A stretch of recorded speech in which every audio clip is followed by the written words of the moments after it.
Estamos aqui com Luísa Trajano, que é presidente do Conselho do Magalu, do Magazine Luiza, e que fez a gentileza de nos visitar aqui nos estúdios da CNN em São Paulo. A gente vai entrevistá-la sobre o momento atual da empresa, também as expectativas pro varejo diante deste cenário de juros elevados que a gente teve reforçado na noite de ontem. E também participa desta conversa a minha amiga Débora Oliveira, âncora aqui do CNN Money, que, na verdade, foi quem, de fato, teve o poder de convidá-la e trazê-la aqui para os estúdios da CNN. Luísa, por isso, Débora, por favor, você é, de fato, a anfitriã desta convidada especial. A primeira pergunta, obviamente, é tua.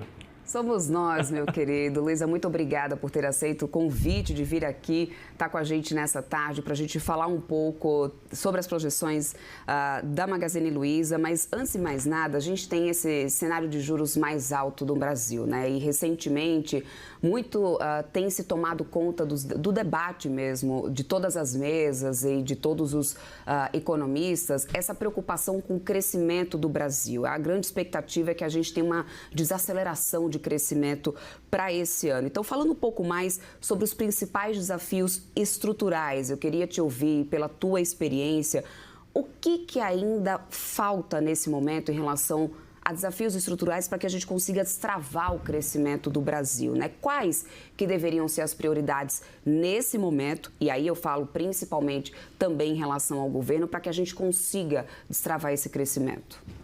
Bom, primeiro, boa tarde, Débora, boa tarde, Naca, boa tarde a todo mundo que está nos ouvindo. Faz tempo que eu não dou uma entrevista de economia. Pois é, por isso a gente está tão orgulhoso de tê-la aqui. Eu não dou uma entrevista de economia.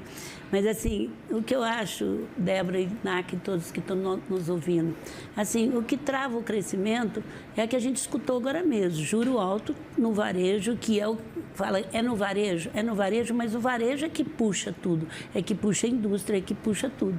Então, juro alto realmente trava o investimento e trava também as vendas, trava tudo. E quando não vende, não tem a indústria, não tem tudo.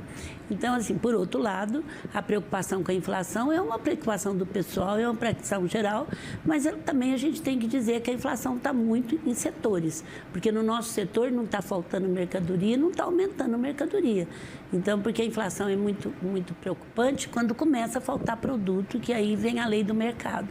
Então, assim, os juros altos, uma falta de perspectiva também, a onda negativa atrapalha muito, muito, muito. Então, a gente não vê tanta coisa boa que acontece, mesmo na área econômica, que vocês sabem disso, a gente não vê também dando ênfase para isso. Então, essas duas coisas atrapalham demais o crescimento. E porque desenvolve. Mas mesmo assim, o ano passado, a gente vai falar um pouquinho disso, o varejo brasileiro cresceu. E olha que nós somos heróis, porque crescer com uma taxa de juro dessa não é fácil, porque duas coisas impulsionam um país em desenvolvimento como o nosso. É o crédito e o emprego, porque nós não temos de onde tirar dinheiro. E o emprego melhorou. E o crédito, quando tem juro alto, vocês sabem que as pessoas cortam o credit score, isso piora muito. Mas como a inadimplência também não foi tão negativa, a gente sente que abriu um pouco mais o credit score, que ajudou o varejo. Então, é muito ruim ver o crescimento, ontem ter aumentado o juro. Por outro lado, eu consigo entender que a inflação era uma coisa perigosa, que nenhum brasileiro, nenhum economista quer mais, mas eu ainda sinto que eu estava escutando agora mesmo vocês, que é um desafio, como é que nós podemos fazer esse juro parar de crescer e abaixar um pouco ainda esse ano para ajudar esse país que tem tanta coisa ainda para fazer. Hoje, nas lojas, Magazine Luiza já percebe o impacto desse juro elevado? As vendas ou a demanda pelo crédito já está menor de fato? Isso aparece nos números? Não, a gente teve um crescimento ano passado, não só nós, o varejo teve crescimento ano passado. As lojas físicas, por incrível que pareça, que a gente não chama mais física, que hoje é uma coisa tiveram, eu vim agora dos Estados Unidos, da NRF, ressuscitaram essa loja com uma outra, lógico, ela não é igual ela era mais, mas ressuscitaram, teve um crescimento, a gente tem quase 1.300 lojas que realmente tiveram um poder muito. Mas agora, o que acontece? Nós também estamos sacrificando coisas, porque você vende em 10 vezes sem juros, você vende em 8 vezes sem juros.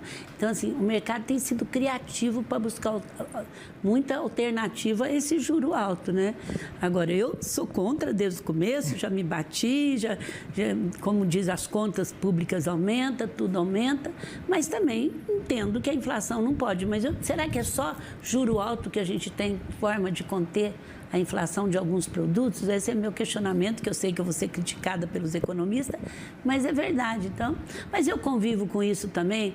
Eu sou uma empresária de muitos anos, eu já convivo com essas crises todas desde 91, que eu assumi a companhia, depois, então estou acostumado. O Collor pegou a economia, gelou a economia, tirou o dinheiro de todo mundo e a gente está aí sobrevivendo. Eu acho que o empresário brasileiro, principalmente o do varejo também, que é pouco tão visto, ele tem muita respiração para poder aguentar isso, porque não é fácil, Débora, você viver juros altos e ter uma visão otimista do futuro, quando a gente percebe muita coisa negativa, mas a gente está sobrevivendo e tem muitos players chegando no Brasil também, né? Sim, isso é principalmente no varejo. Débora, por favor. Eu quero até pegar um pouquinho aqui do que ela falou agora, viu, Luísa, sobre a questão da preocupação também com as contas do governo, essa questão da falta de previsibilidade, esse risco constantemente, que a gente tem visto, essa coisa de risco fiscal. E eu quero aproveitar essa oportunidade para ouvir-te em relação a como que o governo tem ouvido também o empresário. Você participa do Conselho de Desenvolvimento Econômico Social Sustentável, Conselhão. De que maneira o Conselho tem conseguido influenciar nas decisões do governo, ou falta ainda, de alguma maneira, o governo ouvir as sugestões dos empresários para que elas sejam mais ouvidas e implementadas também, até por essa questão, até pelo que você está falando até agora, né? Ou seja, o mercado, ou seja, o varejo tem sobrevivido. O governo tem ouvido também o empresário? Eu acho que o juro alto não veio desse governo só, ele está vindo e carregando isso, então vamos deixar pontual. Olha, o que eu posso te dizer pelo IDV, que eu sou do Instituto de Desenvolvimento de Varejo, e também convivo com muito empresário. O Haddad tem tido diálogos constantes com os empresários, constante, e que também, quando o presidente pode, ele está constante. Eu soube que bancos está indo lá e todo mundo está indo, então eu não vejo que é falta de diálogo. O Conselho se reuniu em dezembro em grupos e que você vê lá é muita realização também, não só do governo, mas a prestação de conta. Então existe assim uma boa vontade do ministro da Economia do governo para que tenha o diálogo. Nós nunca tivemos, pelo contrário, nenhuma negação de diálogo, de conversa, tanto os institutos que representam o mercado, pelo menos eu estou falando em nome do IDV, como também. Agora, existe uma dificuldade de conter essa inflação de alguns produtos, e eu digo que é de alguns produtos, e aí leva isso como alguma coisa muito grande, e o produto é aquele que bate no bolso das pessoas, que a alimentação que teve mais problema. Então, assim, isso eu concordo, mas eu não vejo nenhuma... E vejo o Conselho de Desenvolvimento Econômico, apesar de muito grande, a última reunião em dezembro, a gente conseguiu reunir por setores e por segmentos, e tivemos uma das melhores reuniões que teve, foi a última de dezembro. Agora, não é fácil também, porque cada um luta pelo seu segmento, cada um luta pelo seu quintal, então fazer esse jogo político aí não é muito fácil, não, porque nós não temos um plano de desenvolvimento do Brasil para 20, 25 anos, que eu acho que o que falta, onde todo mundo cedeia, a gente tem um plano do Brasil para 20 anos de energia, de sustentabilidade, de tudo mais. Então, eu acho que isso faz falta, de a gente ter um plano global assinado por todo mundo e também com o consentimento da população, porque o Brasil tem um potencial muito grande, já visto que todo mundo quer o Brasil, quer vir para o Brasil, e está vindo para o Brasil alguns segmentos, tirando alguns países, mas a maioria quer vir para o Brasil. O Brasil tem mais de 200 milhões de habitantes, tem aí um consumo muito infantil ainda, quer dizer, nós temos que construir 20 milhões de casa própria em 10 anos para ter um nível de igualdade. Imagina o que a gente vai vender de geladeira, de sofá, de tudo mais. Então, nós temos aquilo que a maioria não tem, que é consumo, e um consumo saudável, né? Com uma inadimplência agora sob controle. Então, assim, eu não vejo, assim, eu vejo que falta realmente a gente se unir e ter um plano que seja bom para o Brasil. E aí, automaticamente, é bom para todos nós. Ontem, Luísa, o presidente Lula recebeu banqueiros, né, o pessoal dos 5 maiores bancos lá em Brasília, o próprio ministro Fernando Haddad, o presidente da FEBRABAN, e eles acertaram ali a criação de um novo sistema conectado ao e-social para fazer com que o pessoal que é CLT, ou seja, quem tem registro em carteira, também possa tomar crédito consignado no mesmo molde do pessoal do INSS, mesmo que a empresa, por exemplo, uma pequena empresa, não tenha um acordo com um banco, o que acontece já nas grandes empresas atualmente. Há espaço para as famílias brasileiras tomarem mais crédito ou as famílias já estão muito endividadas? Qual que é a tua percepção sobre endividamento e as famílias e a capacidade delas de consumir? Ô, Naca, eu vou falar pelo Magazine, eu não posso, e pelo que eu estou escutando no IDV. O que marca uma família endividada? É a inadimplência, concordam comigo? Sim. Não. Quer dizer, o que marca, e você tem sinais que desde o segundo semestre do ano que vem, a inadimplência não está subindo. Tanto é que eu estou te falando que os bancos estão abrindo mais o credit score. E eles também não fariam isso se a gente tivesse endividado. Eu estou sabendo desse trabalho. Os bancos têm muita informação, a FEBRABAN tem muitas informações, muito. Eles não iriam para Brasília para propor isso se eles achassem que as famílias estão endividadas, porque eles também têm uma grande preocupação com a inadimplência. Então, assim, o que marca isso, o endividamento, é a inadimplência.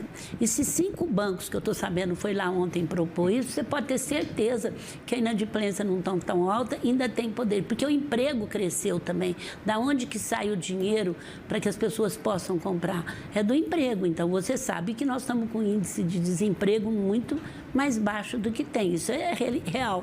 Então, eu acho que se eles foram lá, não se preocupa, porque eles estão sabendo muito bem que ainda tem muito dinheiro aí para poder colocar na economia, porque o emprego cresceu. A gente não pode dizer da onde que sai um dinheiro de um país em desenvolvimento.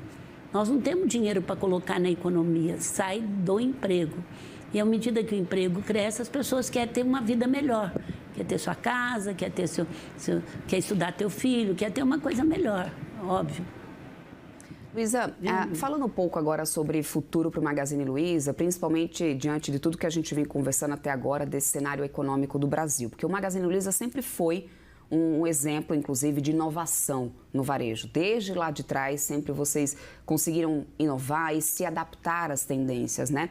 Aí eu quero entender do seu ponto de vista, aliás, de repente, quem sabe, alguma novidade aqui em primeira mão para a gente. Quais são as principais frentes hoje, né, que o Magazine Luiza está trabalhando em relação a essa diversificação da empresa? Quais próximos passos para poder conseguir manter a empresa competitiva no digital e no físico, que o Magazine Luiza hoje consegue balancear tão bem? Bom, deixa eu te falar, Débora, o Magazine Luiza, o Frederico explica muito isso. A gente viveu de ciclos. Primeiro, nós somos uma das primeiras empresas no Brasil e talvez no mundo que tivesse loja física, que desde 2010 a gente digitalizou as nossas lojas físicas. Então, e também criamos o digital. Então, assim, desde 2001. Então, nós avançamos muito. Tivemos uma loja eletrônica que hoje tem 200 e tanta, que não pode, antigamente tinha que chamar eletrônica, que foi em 92. O Magazine Luiza traz para a sua cidade a loja do ano 2000. Então, a gente digitalizou totalmente e entramos no digital. Tanto é que quando a pandemia veio, Débora, nós já tínhamos 50% de venda na internet. Era uma das poucas países que nascemos físicos, somos físicos e vivemos isso. Depois veio essa onda, a loja física não vai existir mais e tal, e o Magazine Luiza continuou acreditando em loja física com um novo formato.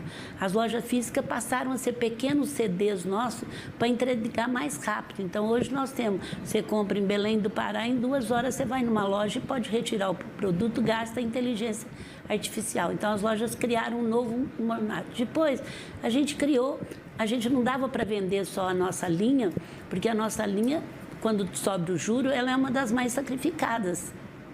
Aí a gente entrou no marketplace para valer. Hoje nós temos mais de 320 mil sellers que estão vendendo. Então, no Magazine Luiza tem no Magalu, a gente tem já 50% da nossa venda do marketplace. Então, a gente não é mais uma loja de eletrodoméstico, a gente é um aplicativo que vende de tudo, é um site que vende de tudo e cada dia a gente tem investido muito nisso. E fora isso, a gente não parou, nós temos laboratórios digitais e você sabe, vocês devem saber, que há 3 meses, no começo do ano passado, no fim do ano passado, a gente solidificou um projeto que só nós temos nesse momento de tanta briga por banco de dados e tudo. Nós temos a primeira nuvem brasileira da América, é a primeira nuvem da América Latina.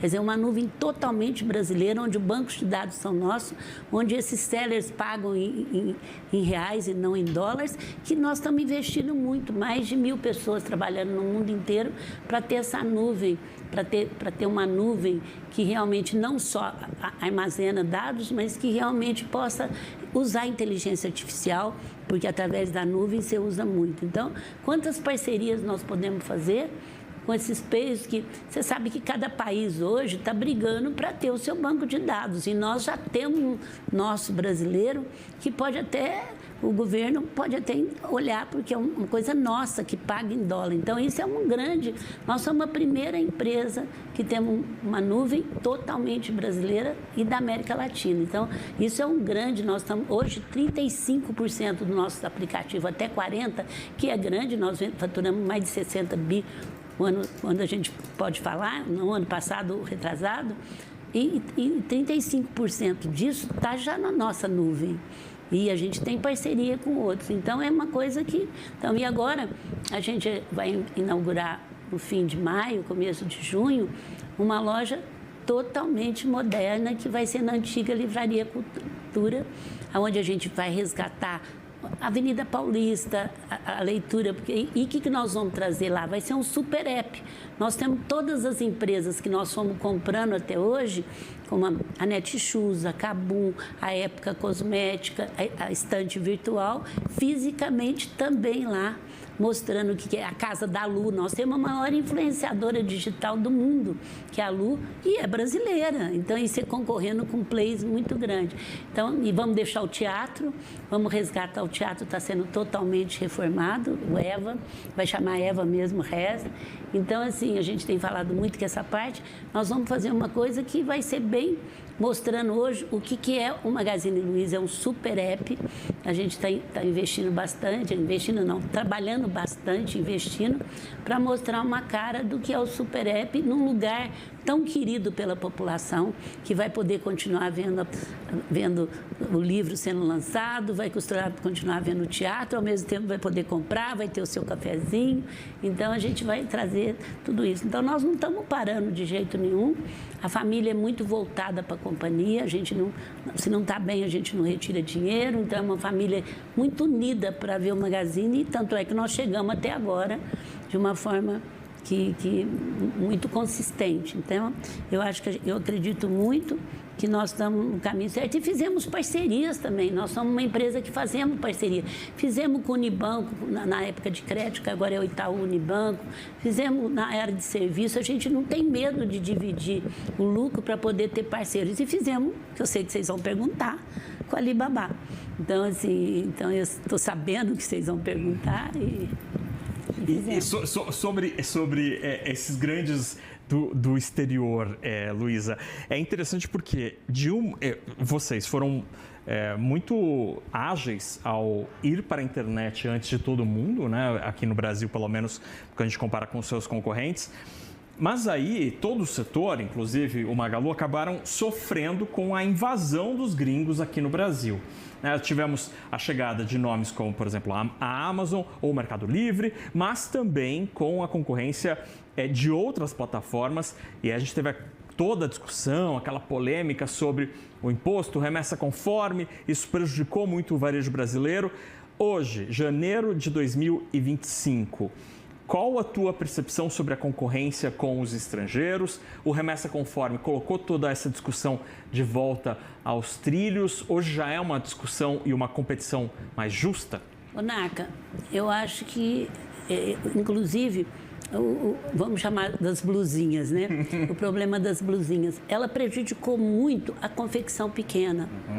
A gente lutou muito o IDV, não só por nós, porque nós, na época, o nosso ticket médio é muito mais que $50.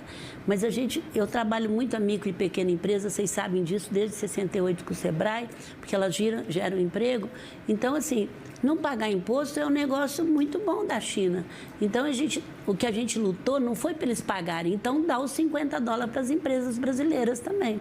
E junto com o ministro da Economia, junto com eles todos, a gente conseguiu, pelo menos, diminuir a diferença, que era muito grande. Você imagina o dólar ao preço que foi 6, como que a diferença de imposto era muito grande. Então, não era justo. O consumidor até achou ruim, mas ele estava apontando um tiro no pé dele, porque os empregos iam parar de existir, porque as pequenas é que geram mais emprego. Eu posso gerar 35 mil, mas as empresas pequenas junto, Débora, gera muito emprego. Todo mundo tem que olhar isso, não é só o grande, tem que olhar para a pequena. Então, o nosso olhar do IDV, através do Jorge, nosso presidente, foi muito voltado para a nossa reunião também para isso. Então, se estão dando para eles, dão para as empresas brasileiras também. Então, não é que a gente queria que taxasse eles. Agora, o consumidor pode ter achado ruim, porque ele não pôde comprar a blusinha naquele preço tão baixo. Mas ele comprava a blusa ou a roupa e dá um pouquinho, ele perdia o emprego, porque eram aviões e aviões chegando de fora que não geravam nenhum emprego. Fala que vai gerar, mas não gerava naquele momento. Então, hoje, equilibrou mais. Não é, se você me perguntar, está sendo justo? O justo é ser igual. Igual para um, igual para outro. Mas, pelo menos, houve um esforço, apesar da opinião pública muitas vezes ser contra, para que tivesse pensando naquilo que gera emprego no país e o que dá renda para o pessoal. Então, não é justo, não era justo. Melhorou um pouco. E hoje a gente consegue, as empresas de confecção conseguem competir melhor, que eram as que mais sofreram na época, mas o que a gente quer, assim, não pagar imposto é um negócio da China. Débora, acho que a gente tem mais um minutinho para uma pergunta. Rapidamente, eu queria perguntar, então, pegando esse gancho no melhorar o cenário para as empresas, né, e ajudar, inclusive, a gerar mais emprego, Luiz, a gente tem a reforma tributária em andamento.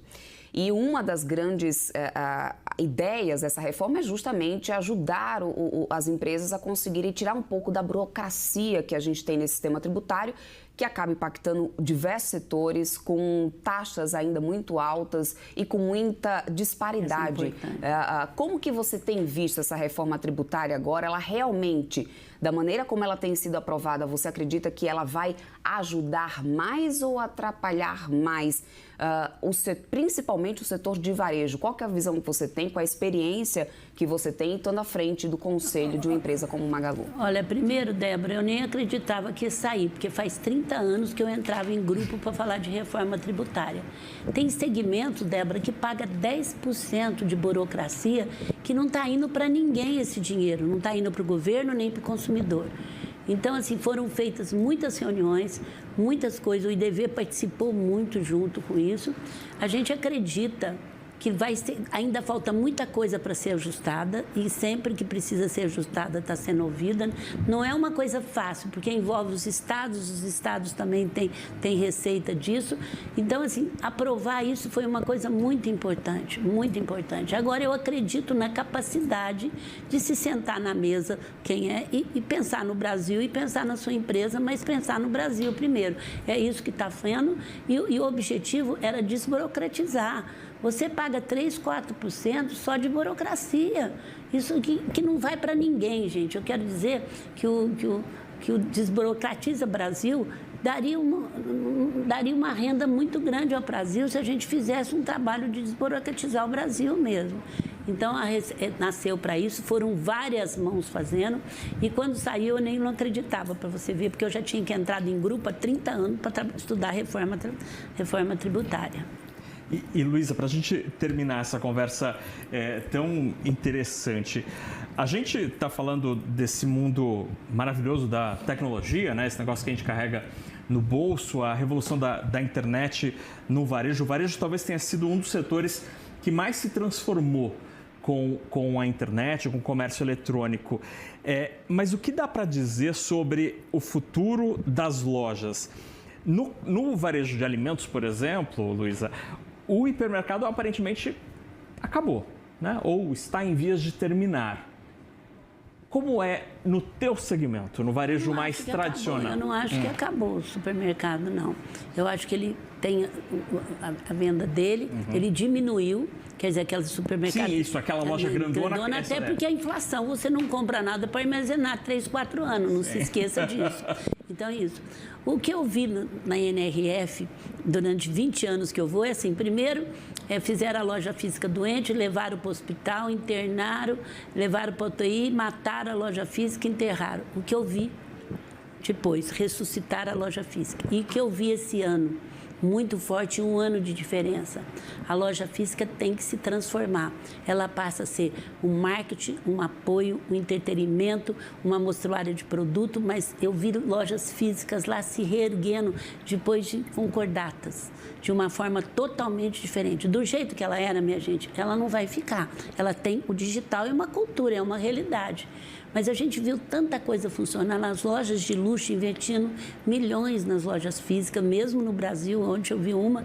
Então, assim, as lojas de luxo dão muito exemplo para a gente do que vai acontecer. Agora, ela não... Então, assim, para tranquilizar o povo de loja física, ela não vai acabar, mas ela tem que ser mudada. O digital é uma realidade. O cliente não tem mais loja física e loja digital. É uma coisa só. Ele compra na internet, retira lá. Ele compra por WhatsApp, ele retira lá.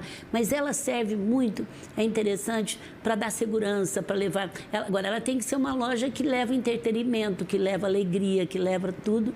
É o que nós estamos tentando mostrar isso na cultura. Então, assim, só para tranquilizar o pessoal que eles esperam, ela não vai acabar, mas vocês têm que estar no digital e tem que mudar, e tem que estar nos marketplaces de vários lugares, é uma realidade. Mas eu vi muito renascimento de lojas, até de brinquedo que tinha acabado, só que um mixer diferente, uma experiência diferente. Então, deixa de ser um amontoado de prateleira e passa a ser um lugar de experiência e com um apoio operacional, como são os pequenos CDs. Isso aí que eu estou te falando. Não só com isso, como uma demonstração de produto, uma amostra de produto que o cliente comprou não deu certo, um atendimento. Ela deixa de ser isso, mas ela não vai acabar.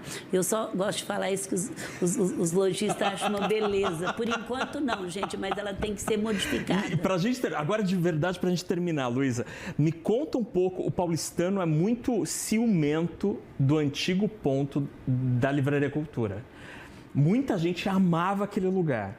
O que será aquele ponto com o Magalu? Olha, vai ter uma livraria também? É porque nós somos dono da estante virtual. A gente comprou várias empresas para ter um mix de produto.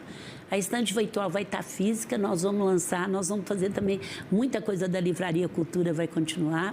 Então, assim, vamos ter homenagem à Paulista, vamos continuar o teatro. Pelo contrário, quando a gente falou que era gente em vários lugares que eu tenho falado, as pessoas têm até ser muito... Porque elas sabem que nós não vamos fazer uma passada lá. A gente é uma coisa que traz a cultura, que traz a história para frente. Então, nós vamos trazer a história da Avenida Paulista, aquele... O Dragão, olha. O Dragão vai estar continuando. A gente está muito junto com o Sérgio, que era dono, muito com proprietários das lojas. Então, assim, a gente vai trazer uma coisa moderna, mas vamos trazer o passado, vamos poder lançar livro lá também. Então, assim, eu lancei meu livro lá tem uma história. Então, a gente não quer acabar com essa história, mas queremos modernizar a história, trazendo o antigo. Você vê muito hoje nos Estados Unidos, um canto lançando as roupas de 1970 e até vendendo as roupas de 1970, trazendo história, você não pode pegar seu passado e falar tchau, livraria, você não vai existir aqui mais. Muito bem, então ansioso. Vocês vão gostar. Pelo que vai ser o nosso vizinho aqui de Avenida Paulista. Vocês vão gostar. Luísa Trajano, muitíssimo obrigado pela